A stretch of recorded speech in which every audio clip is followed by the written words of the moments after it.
Hello everyone, it's Scott, and today we're going to take a look at the Mardu Tokens deck. And the deck is an interesting deck. It takes advantage of one specific card, Mondrak Glory Dominus. Before we get into this and explain the deck and go through what the deck's going to do, special thanks to Caffeinated Gamers for sponsoring our video. And please remember to like and subscribe so you can get further content like this in the future. So let's start talking about Mondrak Glory Dominus. So one of the most interesting cards from Phyrexia, All Will Be One. For 2 mana and 2 white mana, you get a legendary creature that's a Phyrexian Horror. It's a 4/4, and if one or more tokens would be created under your control, twice that many tokens are created instead. And then for 3 mana, a colorless and 2 Phyrexian white mana, you can sacrifice 2 other artifacts and or creatures and put an indestructible counter on Mondrak Glory Dominus.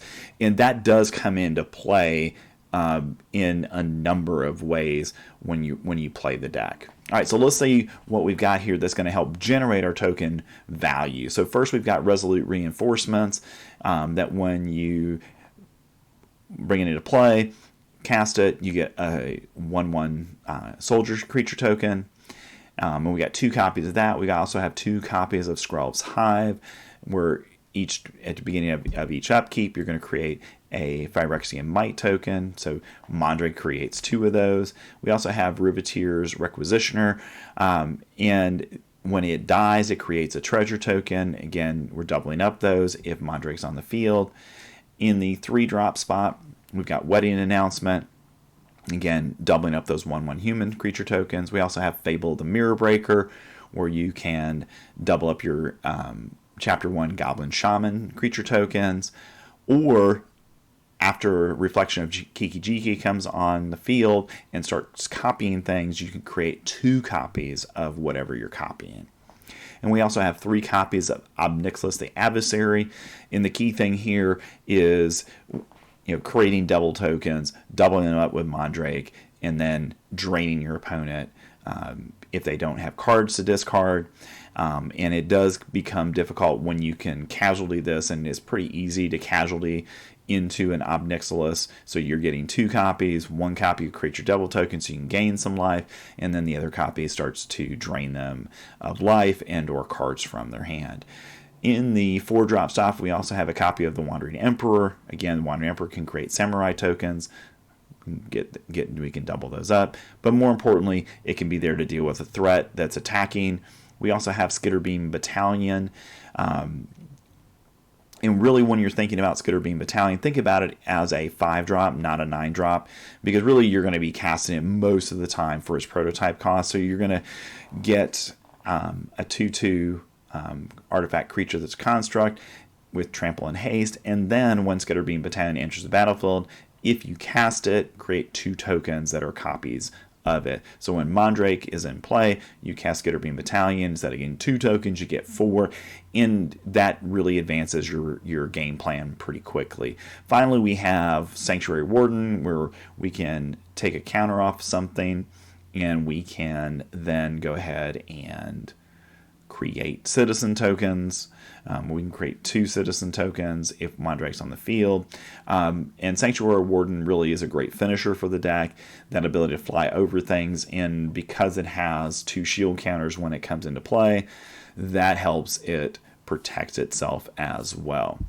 In the mana base, we've got an Ijango, a Plain, a Swamp, a Takenuma, a Sorkentzen. We've got 3 Caves of Koilos, 4 Shattered Sanctums, 3 Black Cleft Cliffs, 2 Haunted Ridges, 2 Sulphurous Springs, 3 Battlefield Forges, and 4 Sundown Passes.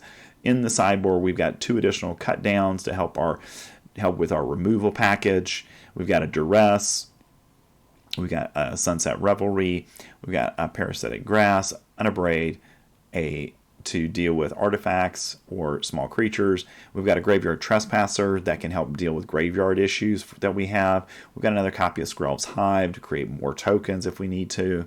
We've got an Unlicensed Hearse to deal with graveyards. Atraxa is a popular card of the Reanimator decks, so having Unlicensed Hearse there to go ahead and take out their Atraxas before they can get them out of the graveyard is an important piece to the deck. We got Lorraine of the Third Path. When it comes into play, it destroys an artifact and or an enchantment. And we have one copy of Urabrass Forge. That is another token generating engine card.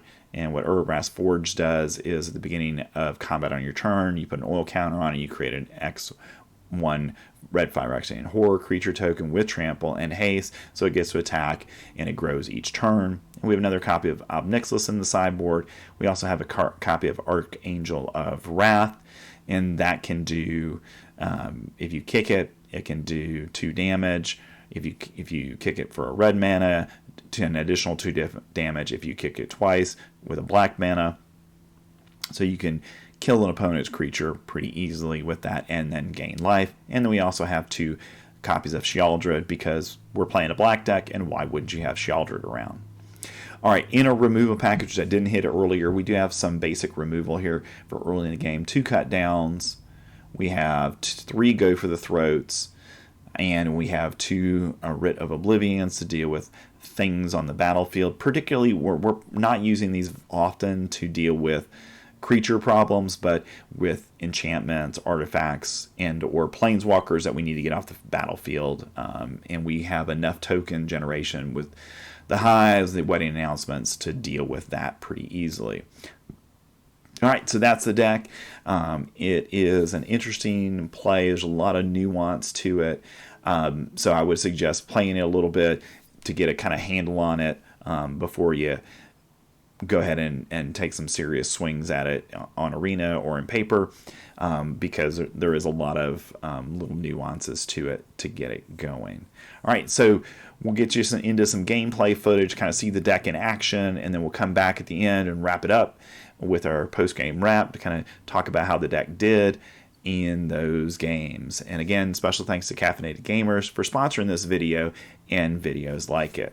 Alright, let's get going. Alright, playing Mardu Tokens, trying to get some tokens on the board, either poison the opponent out or use the doubling power of Mondrak to just overwhelm the opponent with tokens on the board. So far has not been very successful in actually even getting to the point where we can actually play the game. One of the problems I see with the deck is it's very slow, and it doesn't have enough resiliency early in games to be able to deal with the threats that opponents have. Alright, we've got stuff that's playable early. Even though we don't have red mana, we'll keep it and hope we draw into some.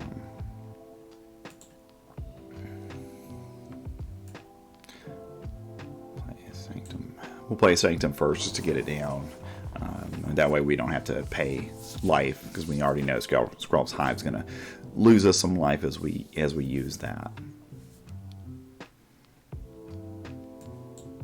Alright, so we've drawn our Mondrak. This is the key card in the deck. Once we get tokens going, Mondrak just doubles them, and that's huge for us. So we're going to get the Hive down on turn 2, but then we're going to go ahead and work to get Mondrak into play so we can start doubling up our tokens. And it looks like the opponent is playing a blue, green, and red deck. Okay, they're playing Herd Migration. They get a basic land, gain some life. They get a red source. And we'll see what they're playing now. Ideally here we go ahead and get I play Fable. Alright, we play that. Turn 3. I'm going to go ahead and go for the throat this, because I don't want them to build mana from that.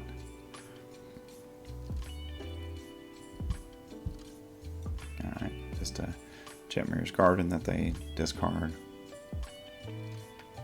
Hopefully get some red mana so we can start, playing Obnixilis, playing Fable, get the Emperor down, some things like that. Will be good for us.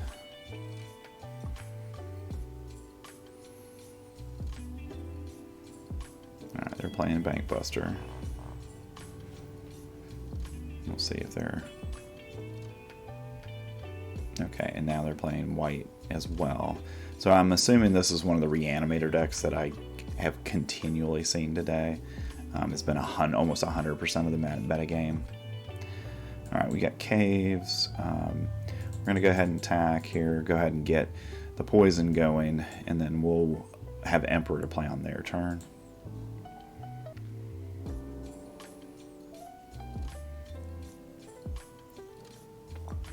Opponent thinking here about what they're going to do. And they got the Murex there as well. So they've got quite a variety of lands at the moment. So my assumption is they're playing the Atraxa deck, which seems to be like the only thing anybody on ladder is playing today in best of 3. So that's not a great deck for us to deal with, but we'll see what we can do.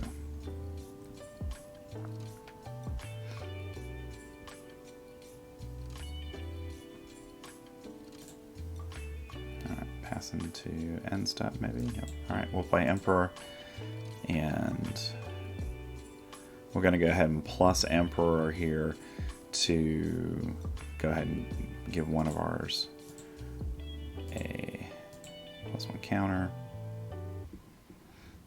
So that'll be a little bit more resilient versus the opponent here. Alright, so now we have this. We're going to play Mondrak here. And now the good news for us is that, and we're going to go ahead and minus, we're going to create 2 Samurai tokens here. So now we're in a little bit better place. And we're going to go ahead and attack, even though I know only one of them is going to get through here. But we need to get that poison going, and this will speed that process. Because we want to get to 3 poison counters so all of our mites become lifelinkers.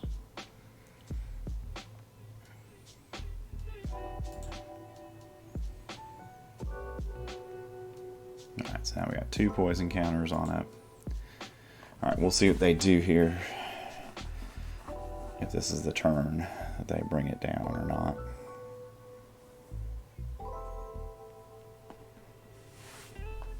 Because so far they don't have Atraxa in the graveyard, so that's a good sign for us. Bankbuster, tapping, draw a card, that's a good sign. Because we can get to that 3rd poison counter and then attack with our other stuff, that will be really helpful to us.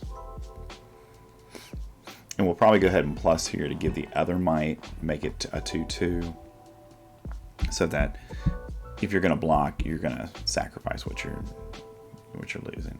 All right, so they're going to, unfortunately, Leyline Binding our Mondrak. So we're going to lose that extra token generating power from him. And again, like I said, this is the only deck I've been playing all day. So it's a real problem when you only play one deck. So this should be 2. It's not. It's only 1. And we're going to go ahead and plus put a counter there. And we're going to go ahead and attack with everything, and then we're going to Rite of Oblivion the Leyline Binding. The good news is now we're going to get to 3, so now all of our mites are going to have lifelink. So that's a really good place for us to be.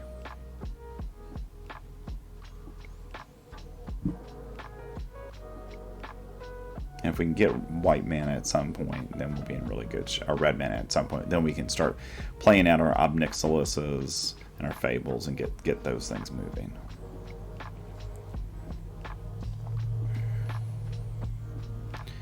Alright, and we're going to go ahead and get rid of Leyline.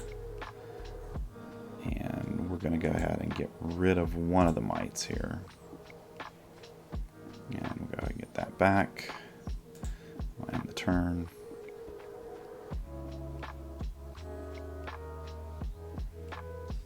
They've got a lot of mana, so they could play an Atraxa out of their hand basically at this point. So we're not in very good shape from that perspective. But the good news is we do have more poison coming, and they are at 12 life, so we're going to be able to attack and do some damage.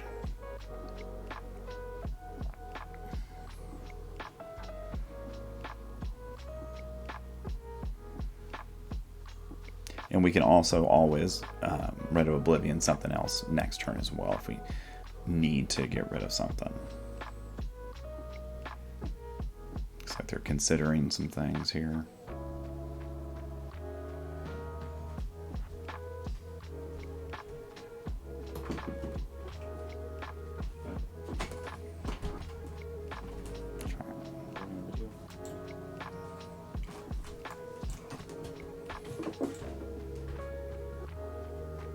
We'll just make him indestructible. Costs us those 2, but we could pay for it. So we'll see what happens here, if they've got something else or not. Because they kind of know they're going to bind him now. Okay, so they did really well with that by getting another binding to get there.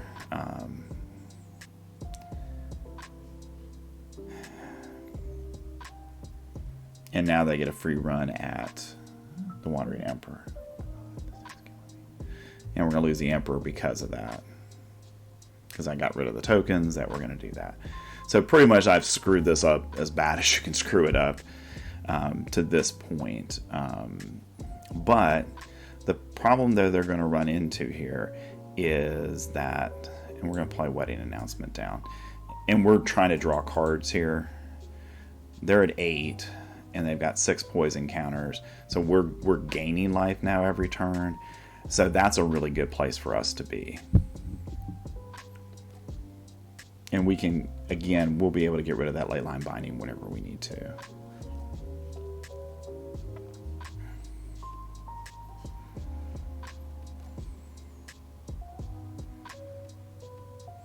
And now they're going off with Fables. Yeah, really overdrawn Fables. That's 3 and 18 cards. So, yeah, we're not getting much help from the shuffler here, because 15 cards in, we should have some red sources to be able to play our game.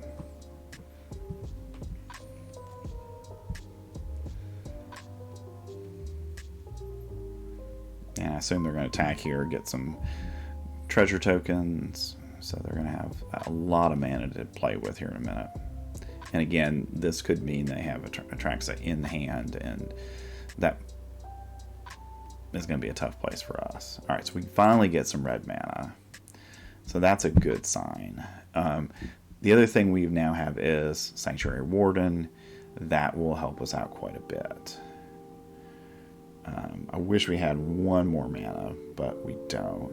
So what we're going to do is we're going to go ahead, attack, get them to 8 poison counters, and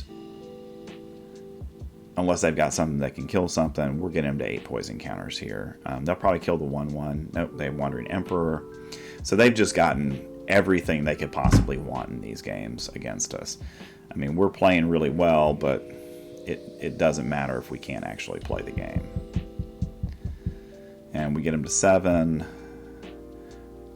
And we're at 16. We're going to go ahead and cast this so we can go ahead and get ourselves in a place where we can draw some cards here, because we need to get some card draw going, because we've got to draw into some things now to get us in a better place, because otherwise we're going to lose this matchup.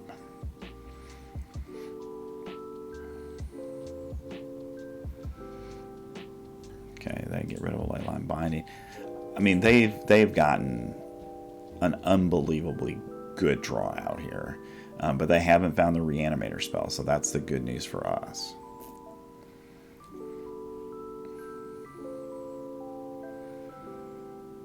I do think that some kind of proliferation would be really helpful to get more stuff out, or some kind of board wipe where you can do something against the opponent. They're going to go after the Wedding Announcement. So now they pretty much, have taken our ability to play the game, and that's overdrawing those two. So they're overdrawing removal that puts us in a tough situation. And basically what we're going to have to do now is we're going to have to put ourselves in a place where we just have to wait, because we can't attack through everything.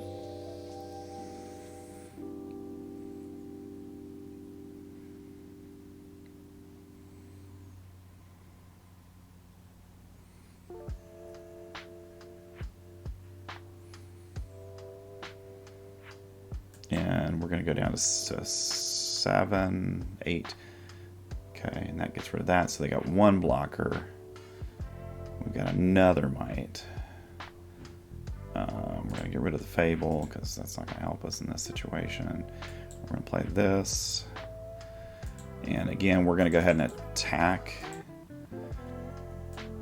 Again, we're trying to get that life total down, gain some life here.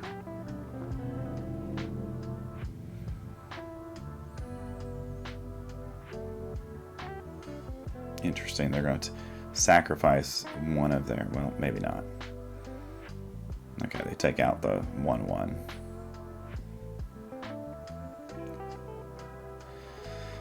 Alright, so now the good news is we have the ability to do two things here. So first thing we're going to do is we're going to obliterate that one. And we're actually going to sacrifice Fable so we can keep all of our creatures in play. Okay, and now what we're going to do is play Ob Nixilis. We're going to casualty Ob Nixilis. And we're actually going to get rid of this since it's tapped. And we want to keep the ability to go ahead and potentially poison them out here in play. And we're going to go ahead and create 2 Devil tokens. And we'll go ahead and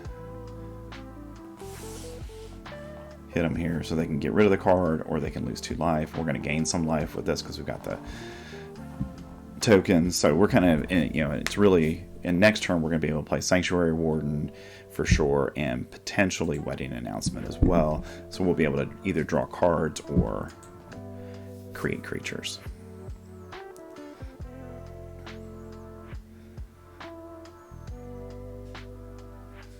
But we're in a very grindy game here. I'm just waiting for Atraxa to come. Now the good news is that within a turn or two, we're going to have a lot of mites, assuming they can't get rid of Mondrak. They'll have a lot of mites.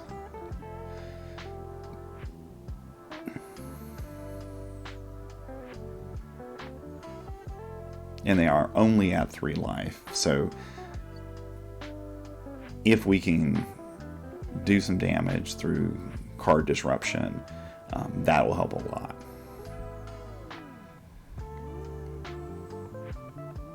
So we kind of got them, 2 ways here that we can win the game.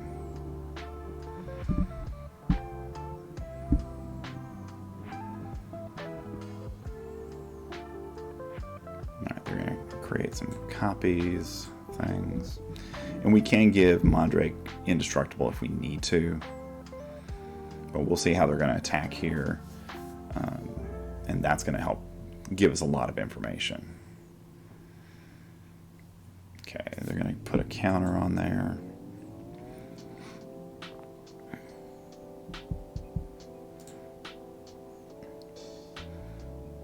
Okay, so they're attacking. Well, let's see if they're attacking. If they're attacking.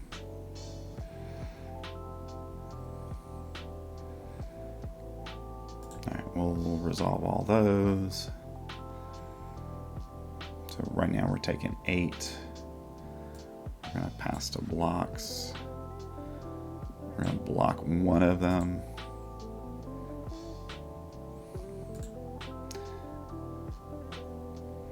And that allows us to ping them down to 2.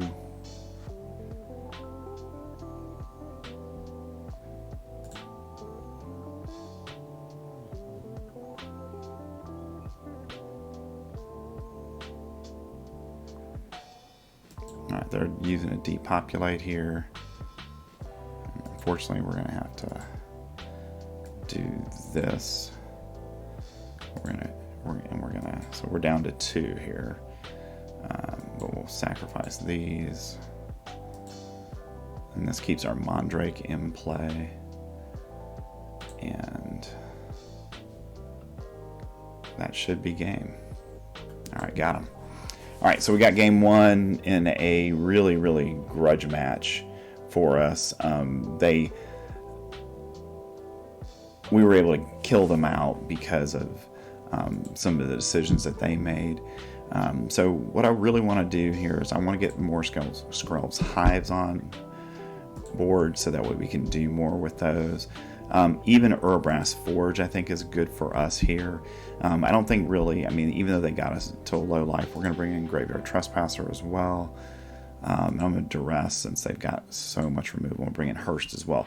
Alright, so now we got to figure out what to take out. So what I'm going to do, get rid of one of the Obnixiluses. I'm going to go ahead and get rid of a Sanctuary Warden and a Skitterbeam Battalion. Even though those are good cards for us, they're going to take a while to get. We'll take out a Fable, and we'll just play with one extra card here. And I tend to do that just as my philosophy, 61 versus 60. There's no real statistical difference in the two, so I tend to play with 61 post sideboard. Alright, so looking at game 2, we've won game 1 against what I think is an Atraxa deck. I guess they didn't draw one, and they certainly didn't draw any other reanimation stuff, so we'll have to see what happens in this one to see if we can go ahead and get through to win a second game here. So key is going to be getting our wedding announcements and our Skrulls hives on board quickly, and getting a Mondrak down to start doubling up all those tokens for us, because you can see how important that was in the matchup. Just being able to double tokens a couple times,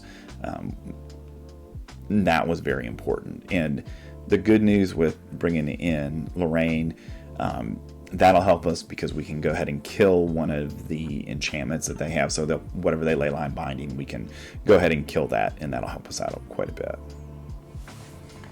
All right, opponent taking their time here.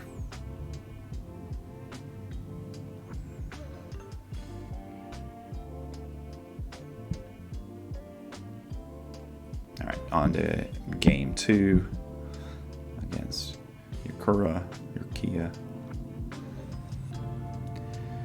All right, so we'll be on the draw again, hopefully for this one. So hopefully we'll get a good hand where we get all of our mana, because really that first game, if we've been able to play our Fables earlier or our Obnixus earlier, would have been a much easier game. All right, so we're in this kind of the same situation we were last time.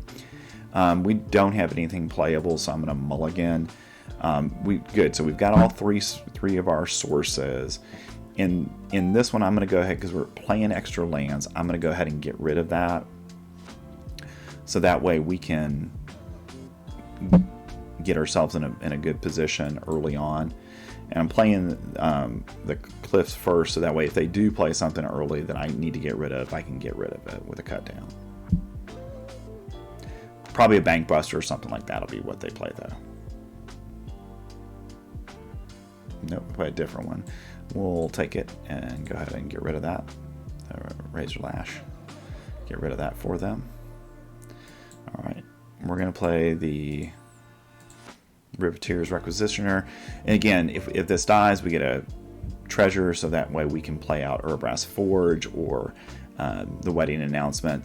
And this, I think the Forge is going to be important because it has haste and trample, so we'll be able to trample through some stuff for damage. This is a good sign that they're having to do this, because that means they don't have enough land to play. All right, so on turn 3, we're going to go ahead with wedding announcement here, get that on board, and then we'll get Urbrass Forge down. All right, so we get our 1/1 token, and again, we're just going to keep the pressure up on them as long as we can.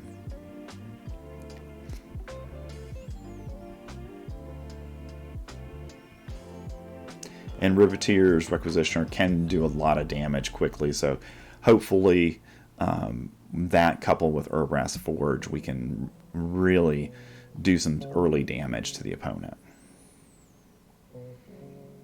Okay, they're going to herd migration again to get another land. So they get a black source this time. So I think they're playing a 5-color deck, which is fine for us. It makes it a little bit harder for them to hit their land drops. All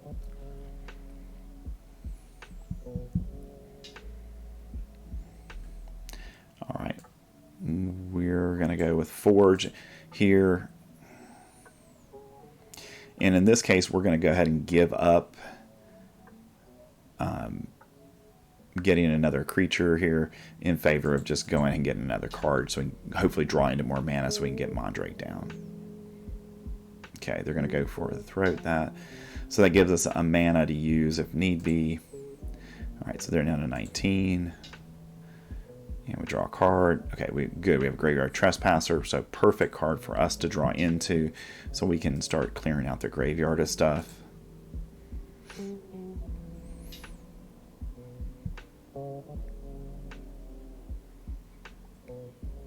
Okay, they play a Briefcase. And I'm going to go ahead and get rid of this probably on end step, so that way at least we have a clear field for our human token to go ahead and get in for a point of damage here. Okay, we'll go ahead and do that.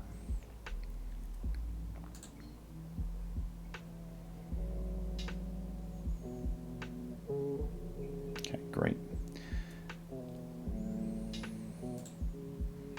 Alright, good. We get Battlefield Forge. Alright, we'll play that post-combat. We'll play the Trespasser. And again, we're just looking to put as much damage on as we can here. Alright, Wandering Emperor, which isn't a bad thing for us at all. Okay, they're going to create a two tokens, so we're going to kill that. And that actually helps us because that means that they're not getting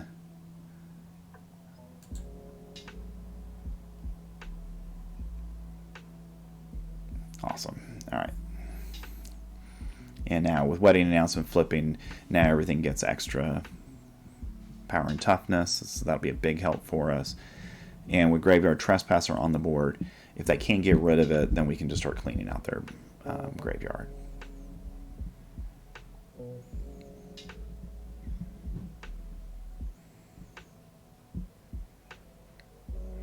Okay, now probably going to use Varashka here to turn my Graveyard Trespasser into a treasure token.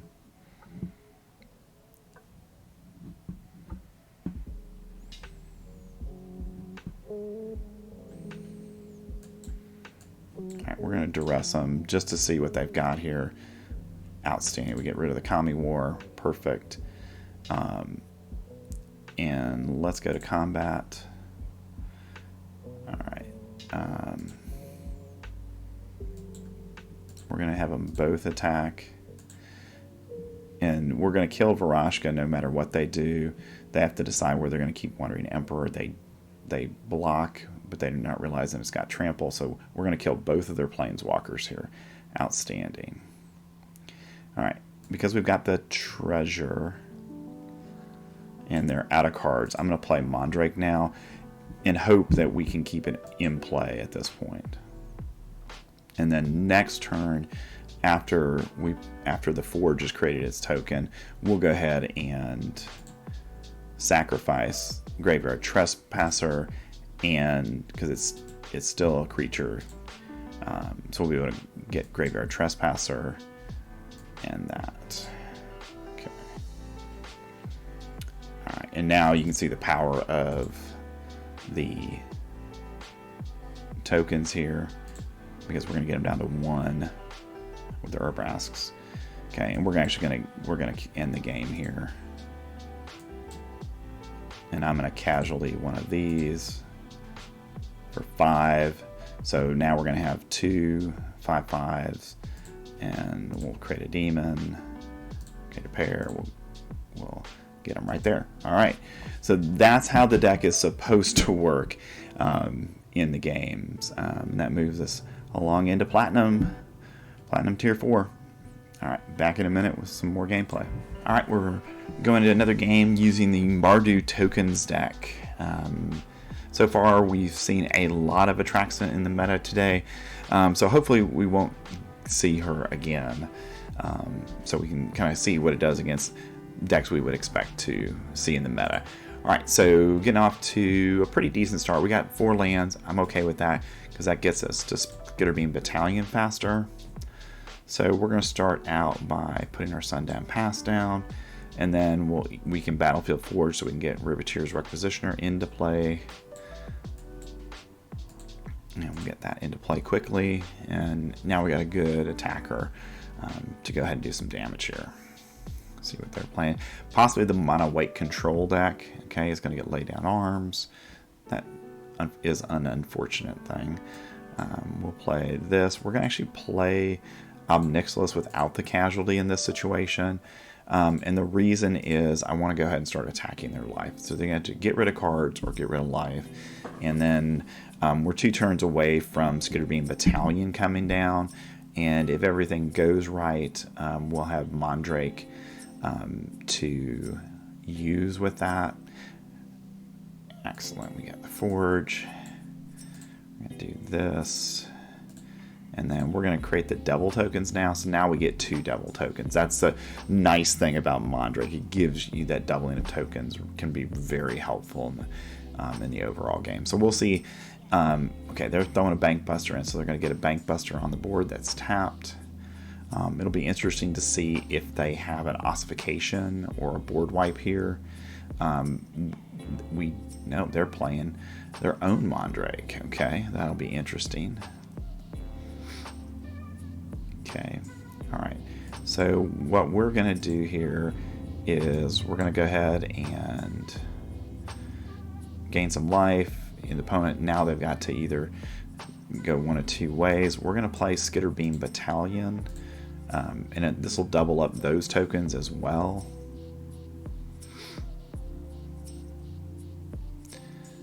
So now we've got a very large attack here coming. And we're not gonna attack with those because we want to make sure we've got one back in case there is a situation where we need to block Mondrak on an attack here or a Bank Buster. All right, so opponent's down to 7. Again, this is that power of Mondrak when he's out there, can stay on the board, double tokens. That is a really big help for us. So opponent's down to 7 life already, and we're in pretty good shape. We've got a lot of bodies. Opponent is drawing cards at this point, probably looking for an ossification or something to draw some cards. Wedding announcement to give them another blocker.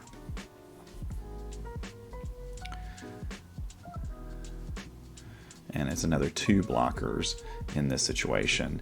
The good news for us is we're going to go for the Throat here, and that'll get rid of their Mondrak. And now they have 3 blockers for our cards, and we're going to go ahead and plus Nixilis here. So they're either going to lose life, lose a card. Either way, it puts us in a good position in the overall game. All right, and we're going to go ahead and attack with everything. And then if we need to, we can bring Skitterbeam Battalion back, or we can bring back something else from the graveyard that we want because of Takaduma here. And we're going to have at least 1 legendary creature in play, so that's going to help us out a little bit. So they're going to get a token here. We're going to keep stuff in play, and that's game. All right, awesome. On to game 2. Again, that just shows that power of Skitterbeam Battalion. And we're going to go ahead and bring Lorraine in, and our Forge in, because we want to move a little bit faster. We'll take out the Sanctuary one of the Sanctuary Wardens for that purpose, because we want to get Lorraine in here. Lorna the Third Path, so that way she can take out their wedding announcement when it comes into play. And we'll take out a Fable to get us down to 60, and I think we're good to go with that. So one of the big things that the deck does when it does it well is doubling up those tokens, and Skitterbeam Battalion is a great one to double up. You saw the effect of that there, that they couldn't keep up with the 2 tokens that were normally created with Skitterbeam, and then the extra 2 really made it difficult for them to interact with us. Alright, so we're going to be on the draw for game 2. We get some removal, and we have cut downs. So if they've got anything early, we can take those things out. I'm going to go ahead and play Shattered Sanctum, since it would have been a tap card anyways. And we'll go ahead and get...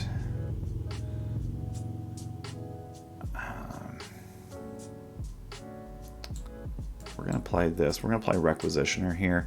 And the reason I'm going to do this is so that way we can casually Obnixilis with him next turn and create 2 3/3s instead of just 1.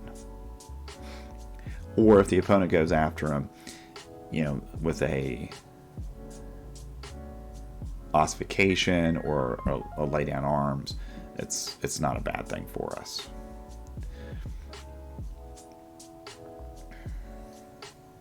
Alright, opponent attacking, we'll take the damage.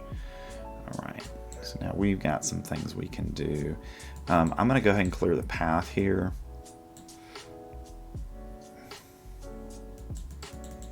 And then we've got options next turn where we can go ahead and play Resolute Reinforcements to block the dog token, Spirited Companion if we need to. Or we can use Cut Down on it if we see something else. Okay, so they're going to play another Restoration of a Django, which I anticipated they would be doing, so it's no big deal. This is why I brought Lorna the Third Path in, as a way to go ahead and take out that. Alright, I'm going to go ahead and cut... yeah, I'm going to go ahead and cut this down now, so that way we can get in for some damage. And we're going to go ahead and cast Reinforcements here. And oh, that was a mistake by me. Okay, yeah, I messed up there. I should have cast Reinforcements instead of the Cut Down, so they didn't get the Spirited Companion to draw another card. So I made it a little bit harder on myself at this point, and at this point, we're not in a good position.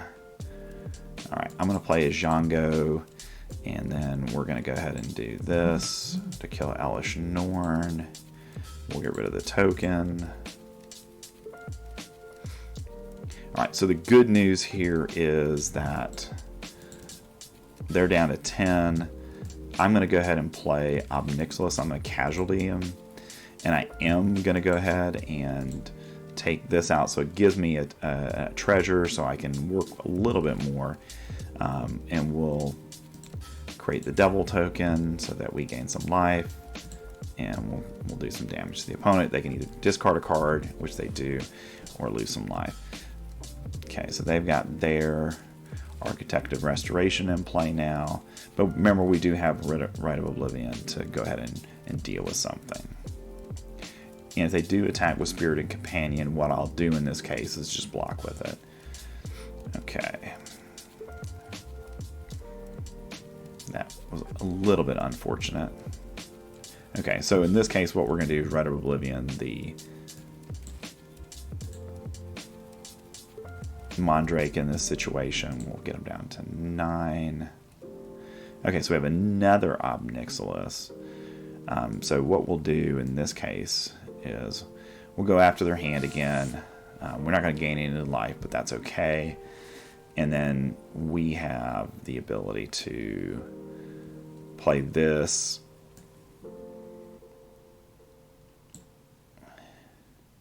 take that out. And we just have to get rid of a permanent. So in this case, since we can't use the treasure, we'll go ahead and get rid of that and save the other token. All right. So at least we've got a blocker here to protect Obnixilis. And then next turn we can Fable or Obnixilis, depending on what we need to do here. But with the fact that they've got a nice blocker, we're going to need to get something going here to really get ourselves in a position to win. All right, they're going after Obnixilis, and I'm not going to block in this situation. And the reason is that it just creates another token for them, and we just don't need to see them gain any more tokens.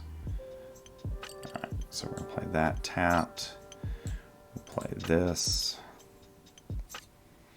So getting Fable out will be helpful here so we can generate some stuff. We're going to go ahead and get this out of the way as well. That way we can go ahead and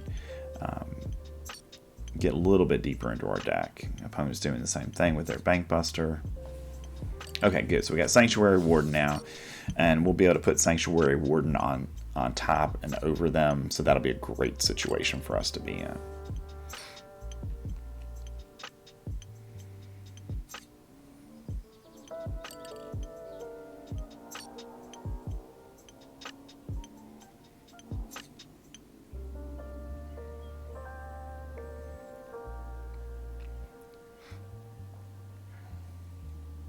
And we'll take the damage.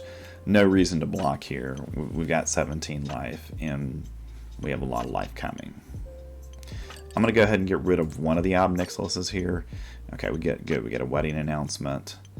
So let's go with the wedding announcement. And we will casualty again with this Obnixilis. We'll do this one. And since I'm not really worried about my life total in this situation, I'm going to go ahead and attack the opponent's hand, so they're going to have to start discarding cards. And that's, I think, for us is a good thing. Get rid of their cards.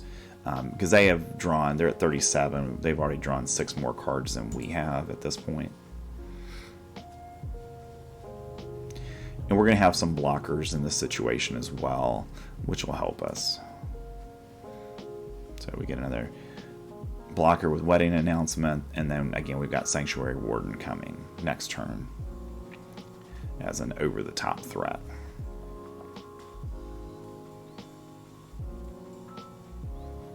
So we'll see what the opponent does with the 3 cards that they've got. They can, use Bank Buster, and that is a definite concern for us, is they use Bank Buster to try to kill one of the Obnixilises. Since I sent one away. All right, they're going to ossify probably an Obnixilis here. Yep, so we're down to 1. So that's going to put us in a tough situation. They're going to draw another card. They get a pilot. And we really haven't drawn into the things that we need to really do well in the game at this point. So this is going to be, even though we're up life total, we're really pretty far behind in the overall game at this point. And we have to block this and block Spirited Companion. Actually, let's not block Spirited Companion. I'm going to block one of the tokens to get rid of that. And we'll get at least one more activation from Obnixilis out of this. Vicious Farmhand, they're going to get another land. And they're continuing to thin their deck. We're at 43 cards in our deck. They're at 34 at this point. So they've really been able to dig into their deck at this point. All right. So we're going to go ahead and force them to discard or lose 2 life. All right, they discard a board wipe. They must be feeling pretty good about themselves right now. We're going to play Sanctuary Warden, and we're going to decline here. And we're going to keep Sokenzen online, so that way we can block things if we need to next turn. And the good news for us is that we have lethal next turn if Reflection and Sanctuary Ward make it. Because we'll be able to do 10 damage in the air, and so far they haven't gotten anything to indicate that they can deal with a flying threat.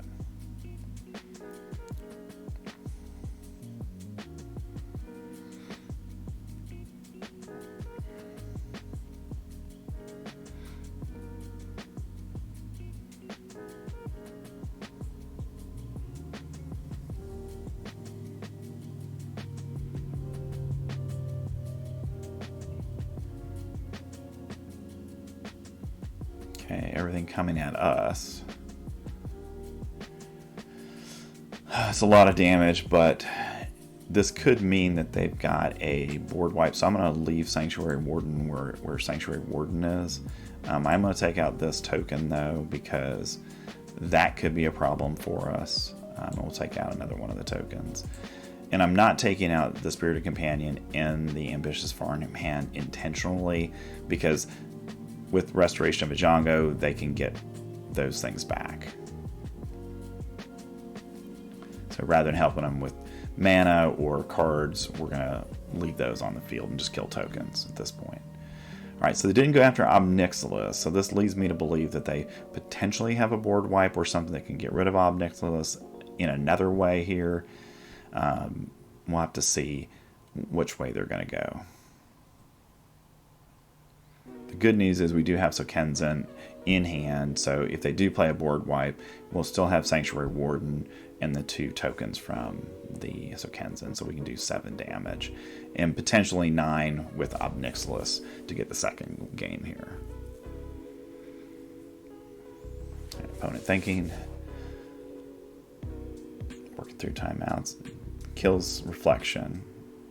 Okay, so we've got a second draw if we need it. Okay.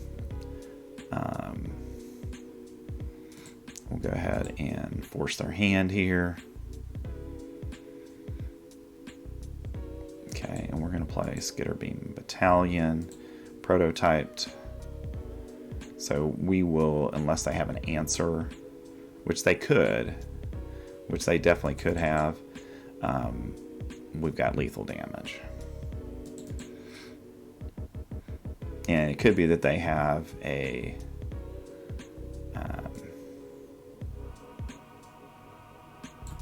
Wandering Emperor here, and if they do, then this will be a really bad thing for us, because they'll be able to come back probably and get lethal on the next turn.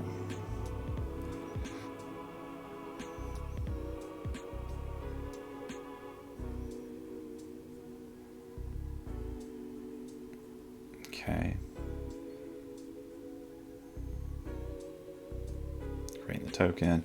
So what is in your hand? Nothing. And there we go. We got them. All right. So there's the Skitterbeam Battalion coming through there, along with Sanctuary Warden to give us victory there. And you can see the importance of Ob Nixilis in this, and Ob Nixilis being able to, force them to get rid of cards and draw down things.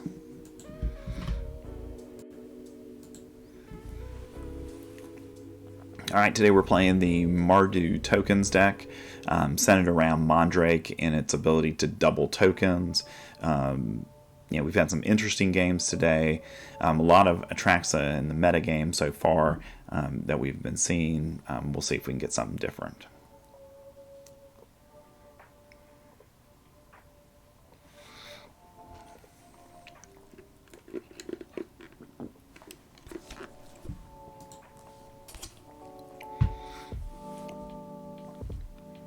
Alright, going to a third game with the Mardu Tokens deck. And we'll be on the draw for the first game. Good, we got all of our lands, so we're in good shape there. It would be nice to have an untapped land, but we'll be able to get stuff down on turn 3 for sure. Hopefully we draw into one of the untapped lands that are in the deck. Okay, draw an Ob Nixilis. So Mondrak into Obnixilis is a pretty good one. We'll probably play Wedding Announcement, then into Mondrak. That way we've got some opportunity there. All right, we've got no play. It looks like they're playing red, green, and white. At least that's so far what they're playing. All right, we're going to play Wedding Announcement. Get that down, get that going. Because we'll probably play Skrell's Hive next. The big thing here is we want those tokens to start generating extra value for us and put things into a place where we've got an opportunity to win. Our opponent gives up on turn 3. I guess they didn't have anything. Really not sure what they're playing. So because of that, I'm going to bring Lorraine in just as a good. We know they've got a Bank Buster, so we can deal with that. We'll see what they've got. And we really didn't have to give anything away from our deck, which is really important because they don't know that we're playing the Mondrak deck at this point. So that's actually a good advantage to us. They saw Mardu colors, but they didn't actually see what we're doing with it.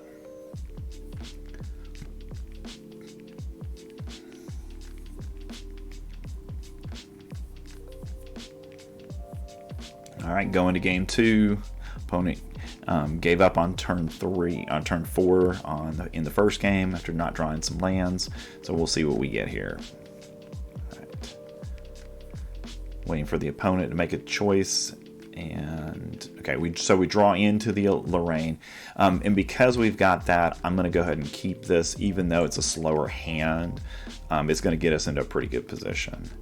All right, we're going to play the Cliff since it's an untapped land.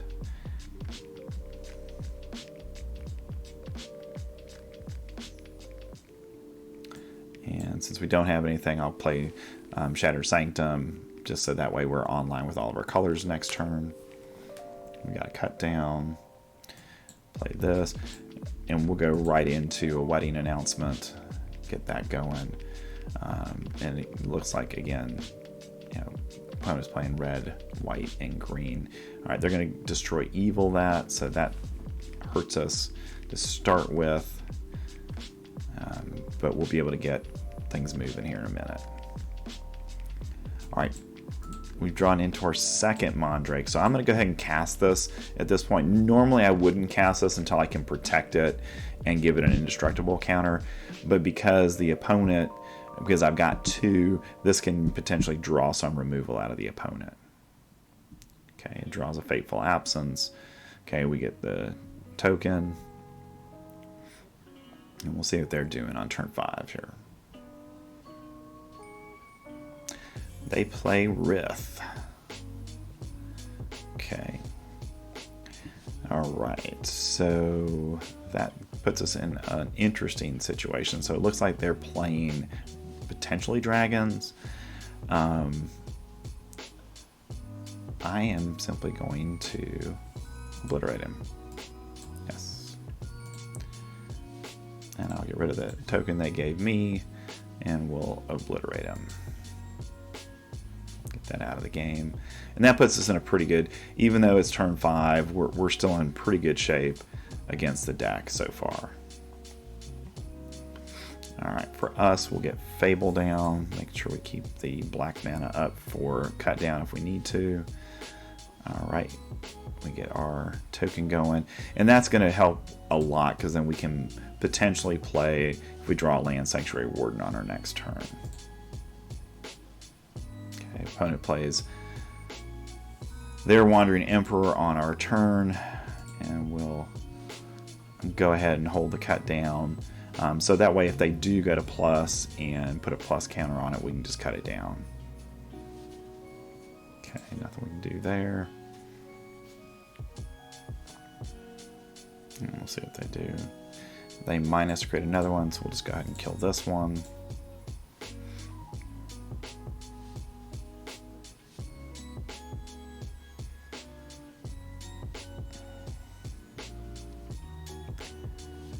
And we draw an Obnixilis.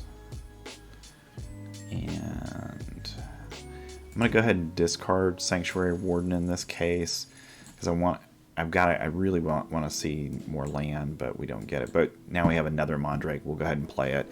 Even though we don't have the ability to protect it, we'll go ahead and play it.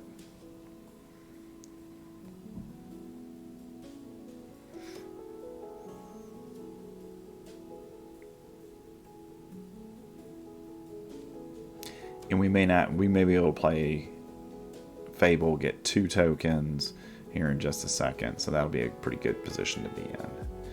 And I'm not going to block here because they could have their Oni Ganjo. So that's not worth our time right now. So they're going to have to, okay, use 1, maybe 2 cards on it. And remember, we've got another one. Okay, so they've had to use 2 removal cards to get rid of it. Alright, so now we got that. And we're going to play out Nixilis. And I'm not going to casualty this, because I want that to be able to go ahead and create copies of the Devil token as we go. And that should help us moving forward. But we're certainly in for much more of a grudge match this time. Alright, so the opponents has really gone off and been able to do what they want to do, where we've been kind of stuck, even though we're 15 cards in on 4 mana. So that's a real problem for us. So they're probably going to kill our Obnixis here, and this is turning into a blowout for them because they've had removal for everything. All right, we're not even going to block that in this situation. I'm going to block here just so I can kill that.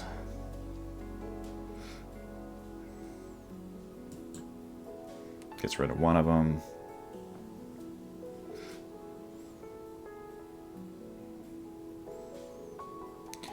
All right, we'll cast a Fable. Say go.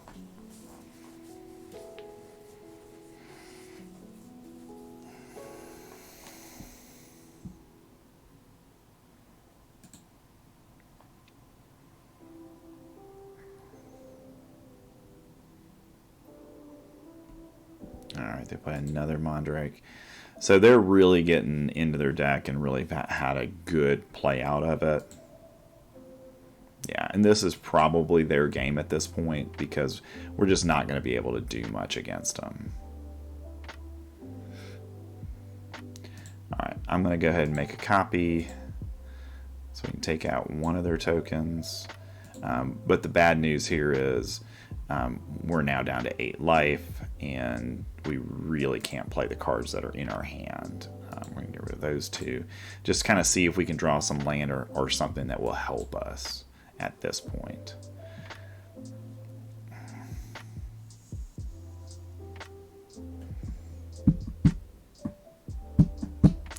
And I don't think we've got an answer, unfortunately, so we'll go ahead and go to game 3. Yeah, it didn't draw on anything. I mean, we needed a kill spell to kill Mondrak or something. All right, so now we got a better idea of what they're doing. So what I really want to be able to do is kill their stuff as they go. I'm going to go ahead and take out a Fable. I'm going to put in the Forge to get us a consistent attacker going for us. And because we know they're relying on a lot of tokens, we're going to go ahead and get some other things in here. We're going to go ahead with those. I'm going to take out a wedding announcement. I'm actually going to take out a Mondrak as well in this situation. And I'm going to keep these bigger things in, hoping we can get to them and hopefully then push ourselves over the top here. All right, but we're going to go first so that hopefully we get at least 3 lands to start with and we can get moving quickly. All right, we got 4 lands, we got things we can play, so we're in good shape. And getting Urabrass Forge online on turn 3 is going to be really important for us. And it's an artifact, so that actually helps us because their Destroy Evils will not take it out.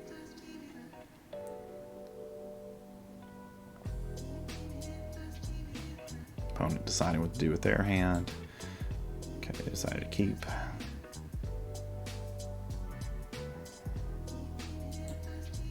Play our Riveteer. And again, if it dies, we can go ahead and get an extra treasure token with it that can help accelerate our mana base. They play Bankbuster on turn 2. We're going to play Sanctuary. We'll play Forge. We're playing this pre-combat intentionally so we get the attack with it. All right, opponent down to 16.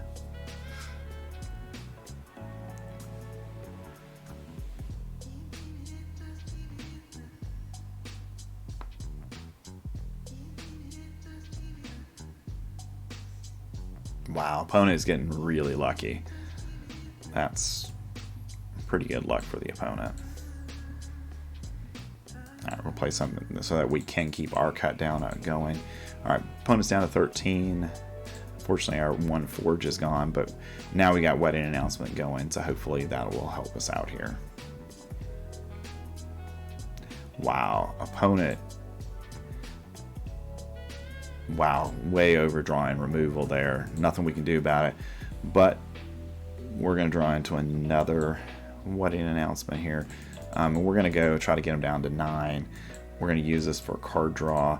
So we really want to draw into some of our bigger stuff at this point. But opponent's still stuck on 2 lands, so they can't do a whole lot unless they can get something going here. And now with Rite of Oblivion, now we can go ahead and kill something. In this case, what we're going to do is we're going to kill their Wedding Announcement. We're going to kill this right now. And awesome. So what we'll do is pre-combat, we're going to go ahead and kill their Wedding Announcement. And we'll get rid of our token in this case, and which we know is going to be replaced. And opponent goes to 6, and we've got another one up. And we'll see if they've got an answer at this point.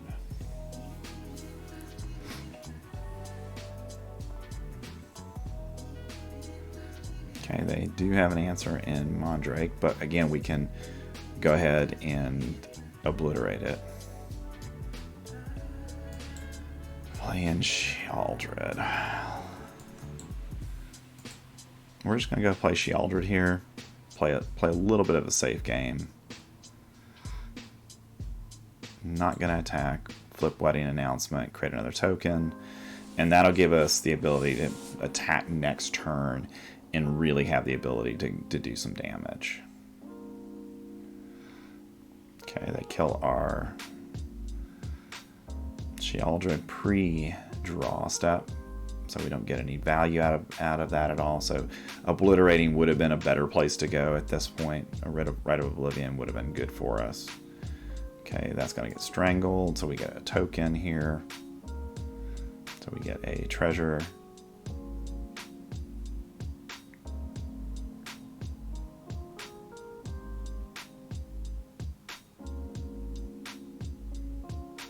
And we'll use that treasure token to Rite of Oblivion Mondrak.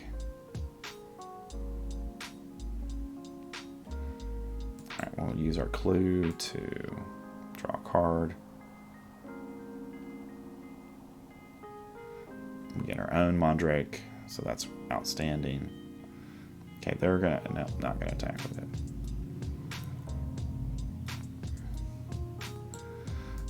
Okay, so we're gonna Rite of Oblivion.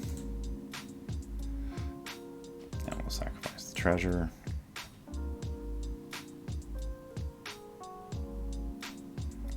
They'll probably activate Bankbuster here to still be able to protect.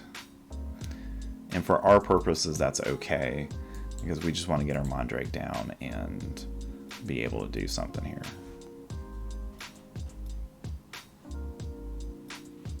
And now the question is, do they have something that can answer this? Okay, they're going to draw. They have gotten quite a bit of removal already, so it'll be interesting. Hopefully we get lucky, because if you look at, they've already used 4 removal cards on us, so hopefully they won't have more. Using Bankbuster again, looking for some removal.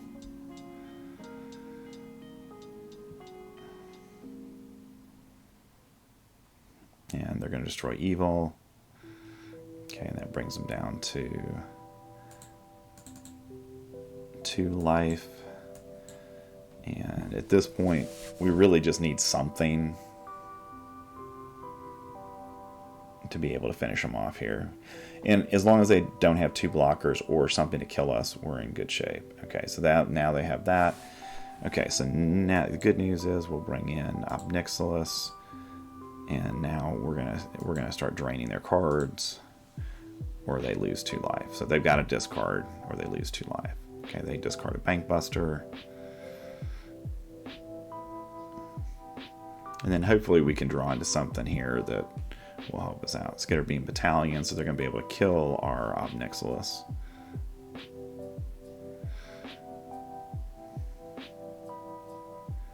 And now the game looks like it's turning towards them, you know.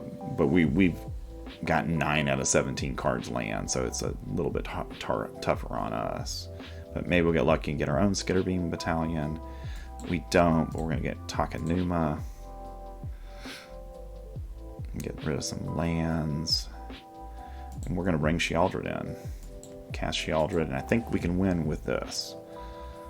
Okay, do they have removal? Looks like they may be drawing for... Give them a good game. We'll see if they're going to draw into. They don't use it. And that's game to us. Alright. So that is the Mardu token deck. We use it to rank up to Platinum Tier 3, getting some good wins against some pretty good decks that are out there in the format right now.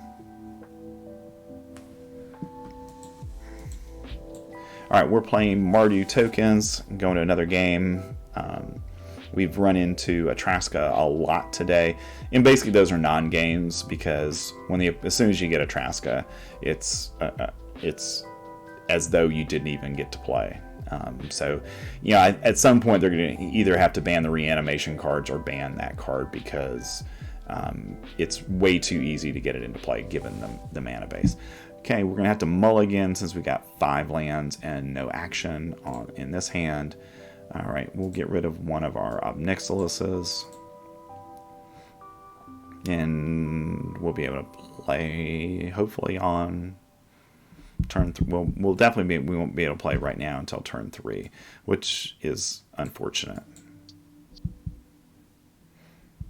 But if we do get a land here that's untapped, then we can get our Riveteer's Requisitioner down and get going. So it looks like the opponent is playing a Bant deck.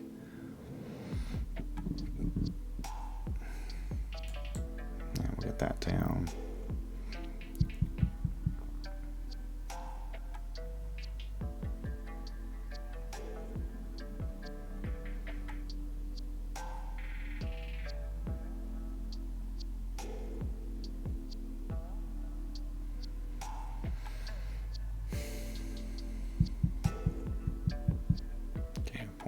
Grind to the top. They're joining exploration and playing another Armored Scrap Gorger. Really, and that's gonna be something that's gonna be somewhat problematic for us.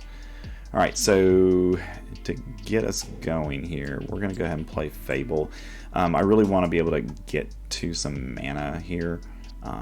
So they've got 6 mana already, so that's just really putting us behind by a lot. And it's going to be really hard to catch up if we don't, get some additional mana. All right, opponent says go.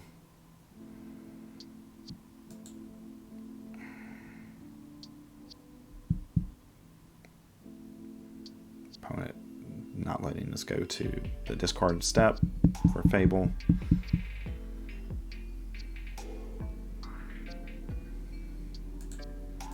We'll get rid of, since we got 2 Obnixilises, we'll get rid of one of them. Alright, we're going to go ahead and go to combat. Maybe, if the opponent lets us.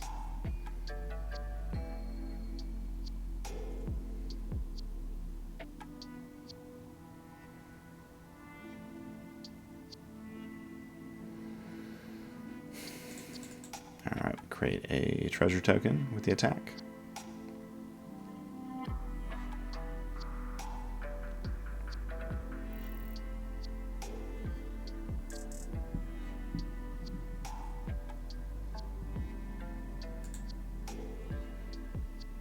we'll see if they block.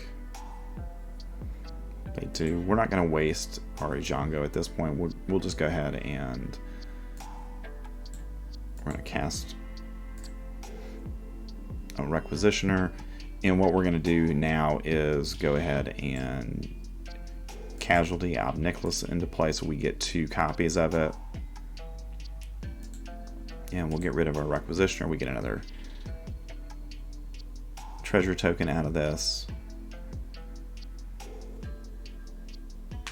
And Scrap Gorgers is going to start, our armored Scrap Gorgers are going to start taking stuff from our graveyard. And we're going to go ahead and kill them probably on the next turn.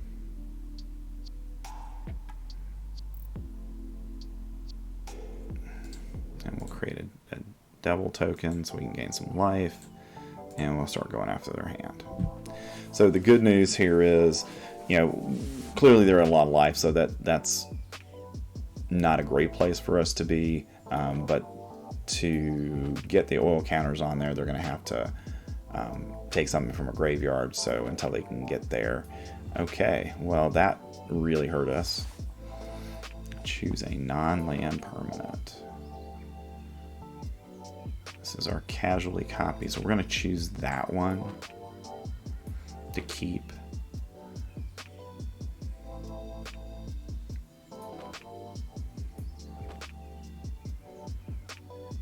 And then what we'll be able to do here is we'll go ahead and kill that and go from there. We'll play the Django. We'll kill that. We'll uptick Ob Nicholas. Play our Fable again.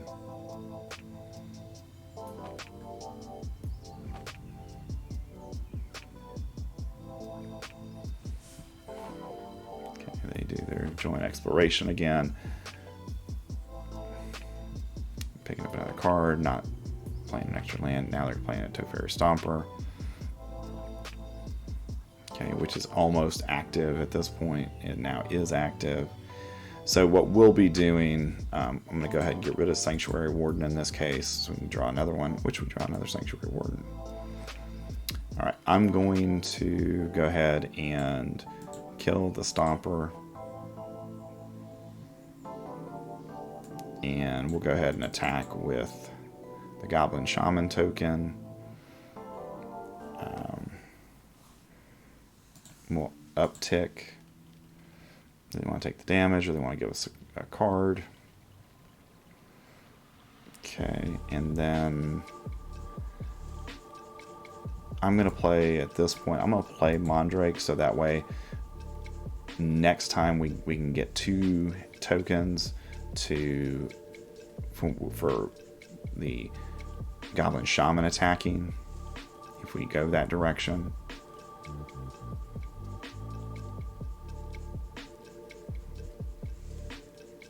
And certainly when we bring Ob Nicholas back into play, we'll be able to get 2 double tokens for that. And the opponent just took my stuff. Hands off.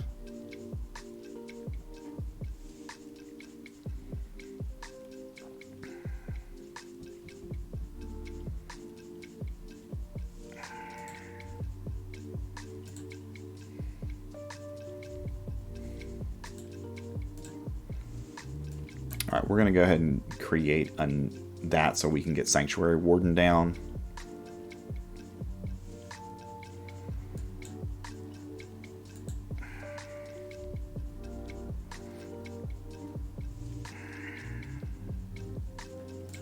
And we'll take one of the tokens to get a citizen token. So we got some blockers. We want to be able to protect Ob Nicholas in this situation.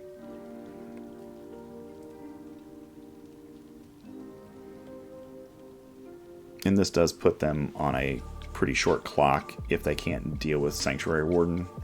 But they just drew 5 cards, so yeah, they're 7 cards up on us now. So they should be able to deal with stuff, so it's going to be hard for us. All right, we got Battlefield Forge. We're going to go ahead and plus this up Nicholas so we can gain some life. Kind of loses life. we're going to go ahead and copy Sanctuary Warden. And we'll take a counter off there. We draw another card. We go to combat. We'll attack with both of those. They trigger again. We'll take that one off. Draw another card. And we'll decline that one. Opponent is down to 3. And in this case, we're going to cast our Obnixilis and we're going to casualty. And we're going to casualty our 5/5. And now we're going to be able to go ahead and really go after the opponent. We'll gain some life. And they've got to discard cards. So that's a good sign for us.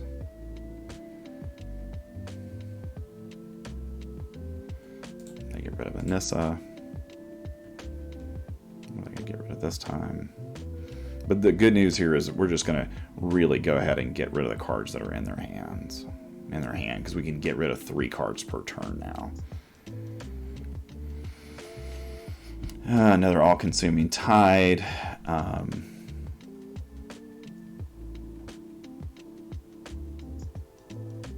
what do they got? 1, 2, 3, 4 open mana. In this case, what we're going to do is keep that Obnixilis. And the good news here is they're going to attack with the Mondrak, and that's fine. But we're still going to be able to cast Mondrak, go ahead and create the tokens, and we'll be in pretty good shape. And we still have our Obnixilis to do some stuff with. All right, play our Ridge. We got 7 mana to play with now.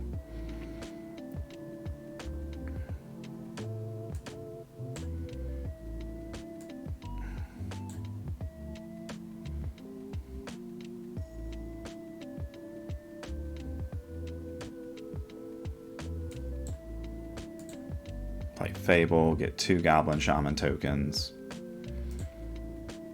And we'll just attack their hand because life total really isn't a factor for us at this point. We're at 28, they're at 3. They're gonna have to discard stuff, and that's what we really want them to be able to do. And then next turn, what we'll be able to do is play Sanctuary Warden, hopefully, and get some other things going. And we've got a lot of Fables to really rummage through our hand as much as we want to.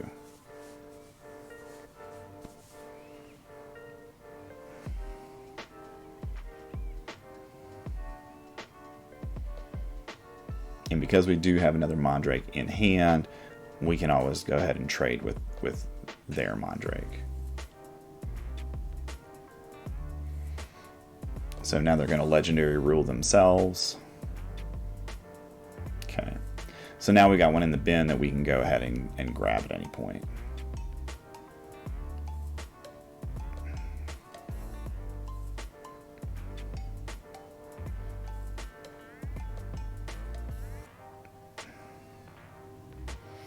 I'm not sure why they use that Blast Zone because it doesn't get rid of tokens. I think they didn't understand that. Okay, so what we're going to do here, we got plenty of copies of Fable. We'll go ahead and get rid of 2 copies of Fable at this point. Okay, so good. We got a Talk Enigma, so we can go ahead and go into our graveyard if we need to get cards out of there.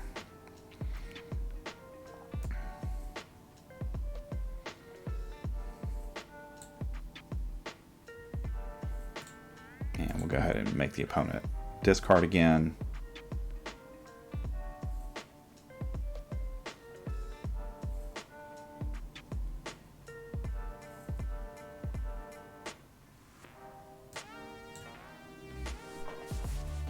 Thinking. So the big thing here is, again, they've gotten a lot more cards than we have at this point. They're down to 34 in their deck. So they've really gone through their hand, gone through their deck. So we really want to get what's in their hand out of it. Okay, they're going to take the 2 loss there. Okay. I think we're going to get them down to 2 here. And we get 4 tokens. which is really helpful to us. They're going to kill one, and that's fine. And now, because of all those, we can do two things. So the first thing we're going to do is we're going to cast Fable, creating some more Goblin Shaman tokens. And then we're going to go ahead and casualty Obnixilis. Again, we're not worried about gaining life here. We'll go ahead and get rid of we'll get rid of this Goblin. Let's change that. Let's get rid of the tap Goblin Shaman token. And now they're at a place where they don't have a choice but to discard cards or they lose a game.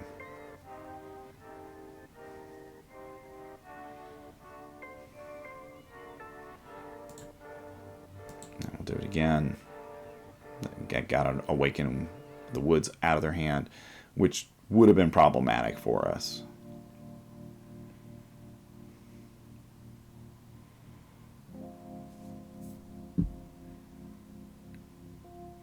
All right, and we got a Tatiova out of their hand. All right, so they're going to transform.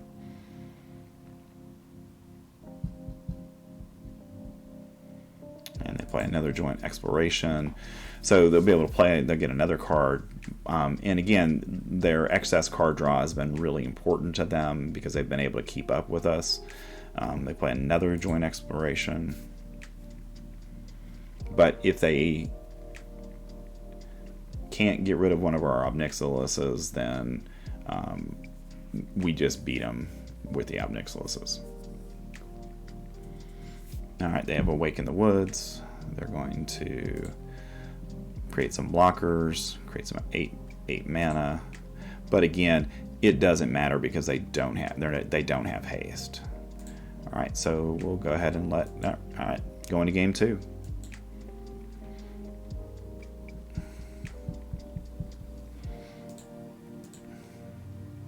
Alright, so they have they've got Nissas, they've got Teferis, so they're really looking at a ability to play big and get Nissas and stuff like that out. So we want to be able to go faster in this one. So we're going to get another Skrell's Hive.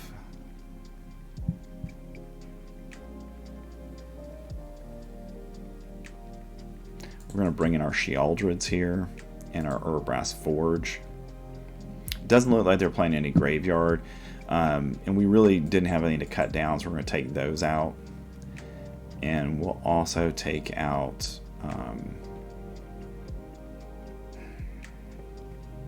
a Wandering Emperor here and go with that. And we'll see. I mean, probably Duress I should have brought in there just to kind of go after. But with only one copy, it's not likely that we'd draw it anyways. All right, so going to game 2 against Glowfunker. Go Glowfunky.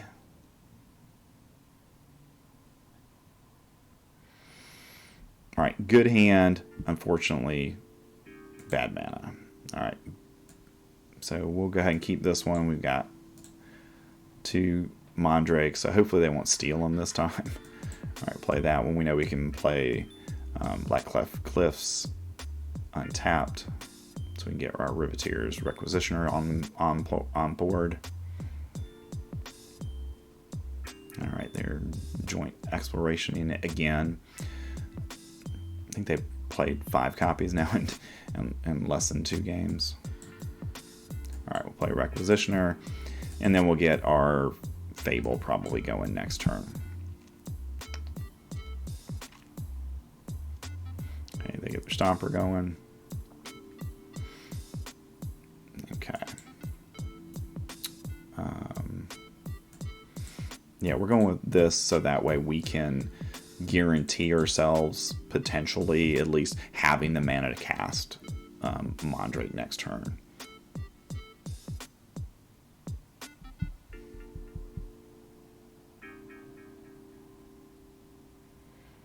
The good news for us is that it's going to be 2 more turns or 2 more opportunities before they can get that online. I'm going to go ahead and discard these 2 cards to see if we can get something better. We need that land card. All right, we don't get it. So what we're going to do is we're going to go ahead and attack here. We create our treasure token. We're going to take 3, and since life total really wasn't a factor in the first game, we're going to go ahead and do this. And now what we'll do next turn is cast Mondrak, and then on the second activation of each of the highs, we'll get 4 instead of 2 Phyrexian Might tokens.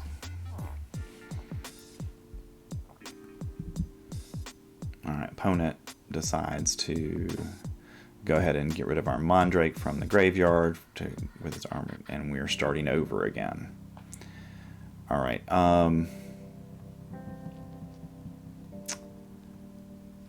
Interesting.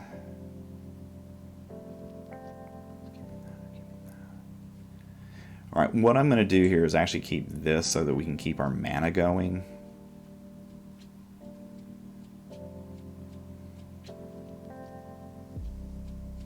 Because really, that's been our biggest issue, is we just don't have enough mana to play. And they're at a place where so we got removal for their Teferi Stomper.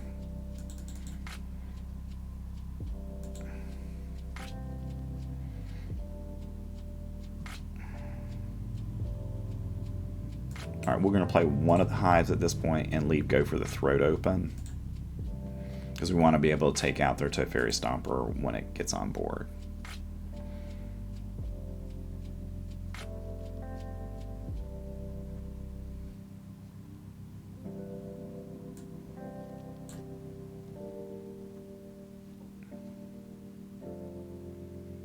Okay.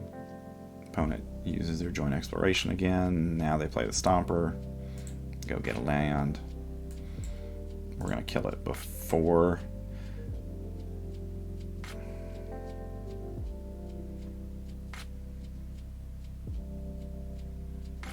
And then hopefully next turn we can get some things down and start actually being able to play again.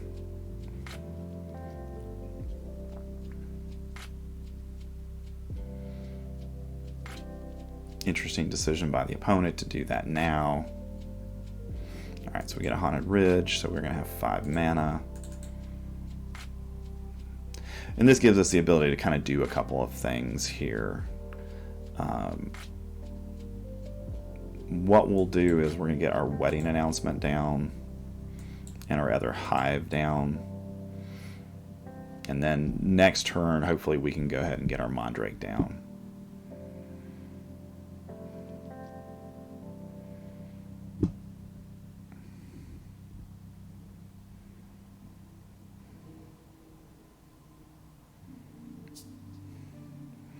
And because they're using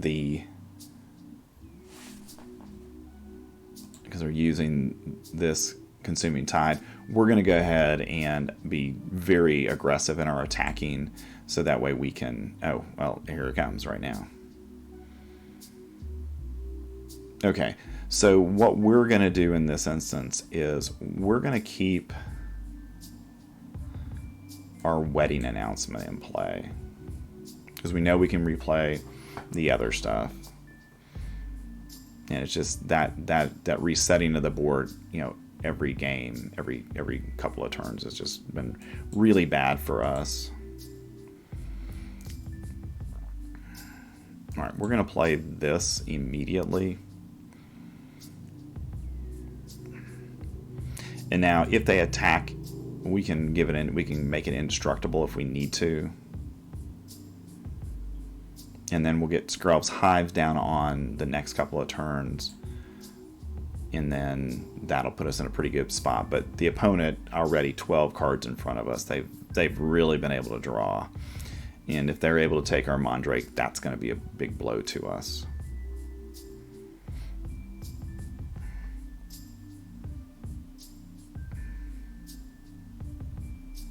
And because of that, we're going to go ahead and play a Fable and a hive, so that way we know we're getting something.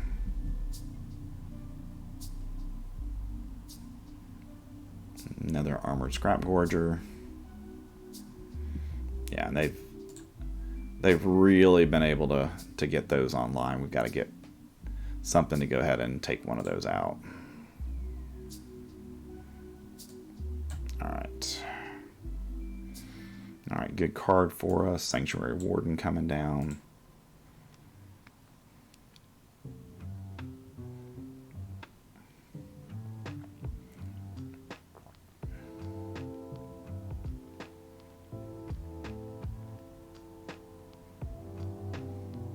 And this is what I've seen from the deck so far, is it's a very grindy deck when you play it.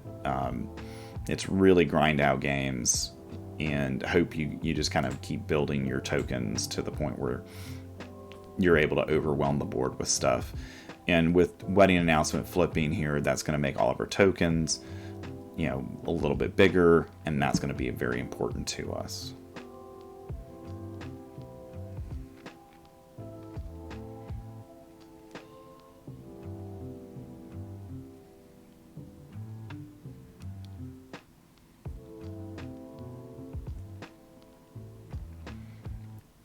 Opponent thinking, do they have another Consuming Tides to wipe the board again?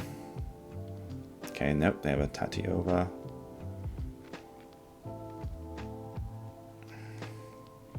So we'll just have to kind of see what we're able to do here. Certainly getting the Skrelv's Hive into play is going to be important, because if they can't wipe the board again, oh, they're going to awaken the wood, so they're going to have an immense amount of mana here. And a lot of creatures. So the good news is, for us at least, wow, what is happening?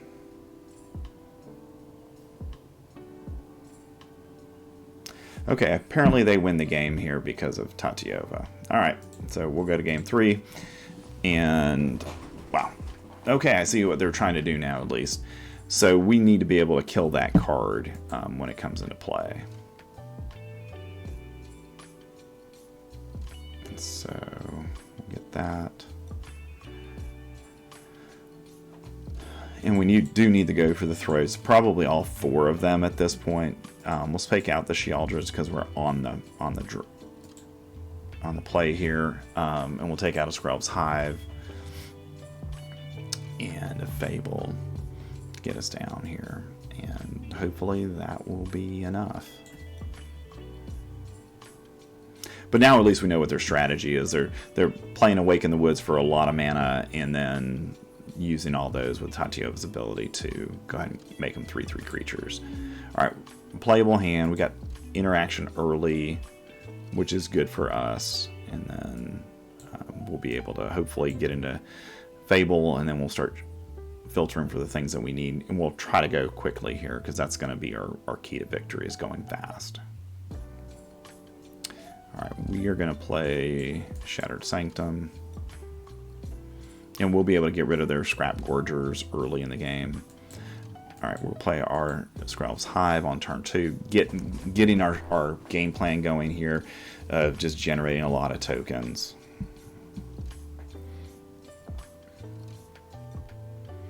And let's see if they play a Scrap Gorger here. Nope, they play Azusa's Many Journeys. Get an extra land. Lose life. I'll play Sulphur Springs. We'll play Fable. Get our Goblin Shaman token. And because we've got that online, we'll go ahead and at least filter away the Sulphurous Springs.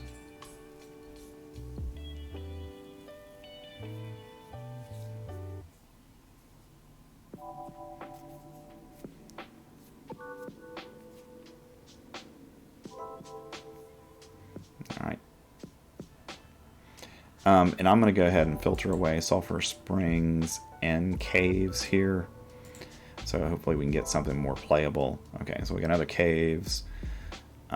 Let's get this down. And then we're going to go for the throat this. And attack. Get that token. And we'll get a Wedding Announcement down. Because again, we want to be very aggressive with everything here.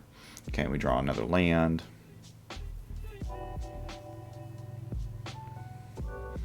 And we'll see what they're going to do here. If they have the consuming tide, then we're in a little bit of a hard situation.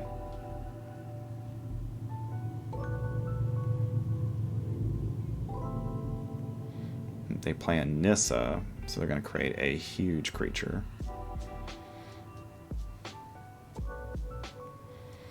But since they only played it for 3, it's only a 4/3.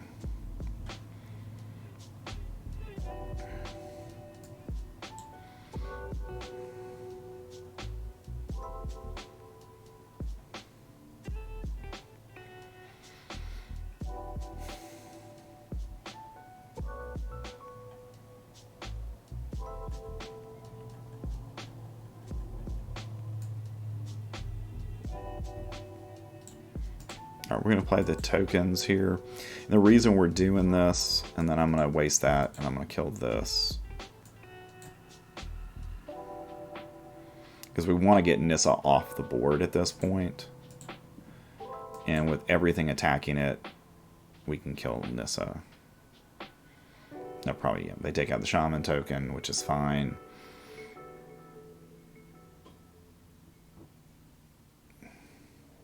And we get a Mondrak.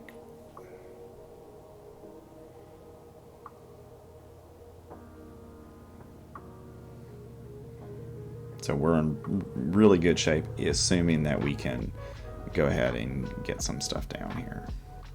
All right, so with that, they're at a pretty good place with Teferi Stomper.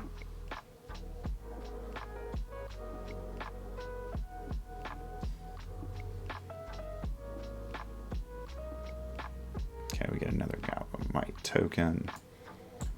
We're going to play Mondrak, play Caves.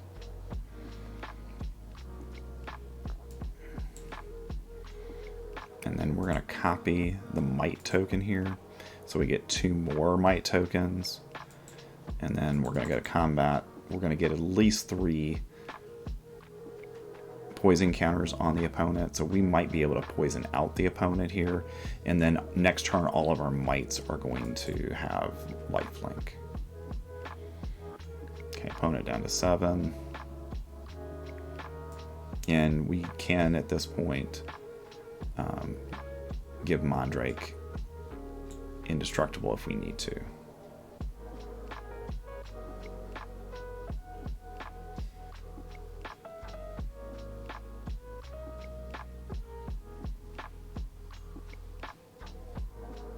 Okay, they use Blue Sun Zenith again on him to take him. But we're still in an okay place.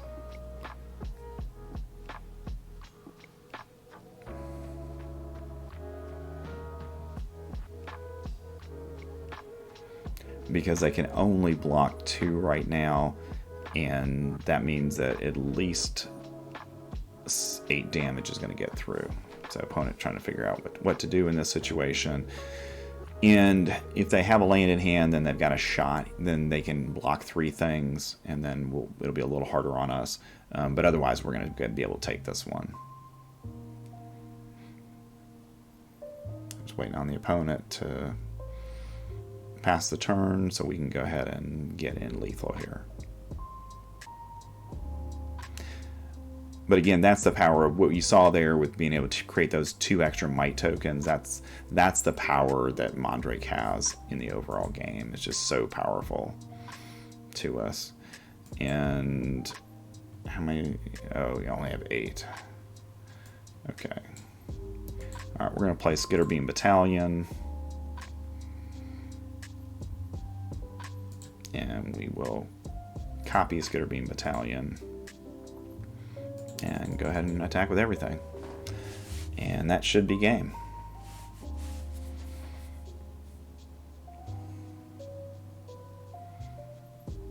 And we got it. All right, game to us.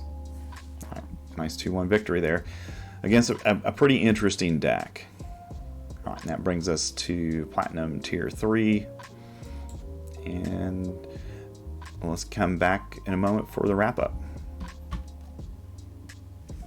All right, back for our post-game wrap-up. So we went 500 with the deck once we were able to get things going. We won 3 straight games to end it, and I feel like the deck is pretty good as it is. The one card that stood out to me as being very, very good in the deck was Urbrass Forge. So my thought is it probably needs to find a home somewhere in the main deck, even if that means taking a Wedding Announcement or a Fable out. Just because that turn after turn after turn generation of a creature, I think, is just so powerful in this format where you want recursive threats. And there is some artifact removal, but there's not a lot. And because of that, I think this is a pretty good card for the deck. And I've found that most game 2s I'm bringing it in because I want to speed damage into the opponent's game. Into the opponent there. So Obnixilus performed really well, did a lot of damage throughout the course of game. Skitterbeam Battalion was very good when you cast it for 5 mana. And I think with all the prototype cards, you really should think about the prototype cost as the basic mana cost for that particular creature, and then the 9 would be, if we're kicking it or something like that, to get a bigger creature to put on the battlefield, because typically you're casting it for 5 and it's doing its work on turn 5 or 6.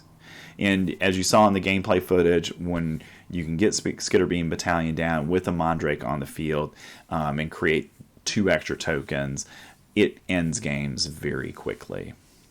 All right, so that's our deck. Hope you enjoyed the gameplay footage, and I appreciate you staying till the end of the video. And special thanks to Caffeinated Gamers for sponsoring our video, and I'll see you in the next one.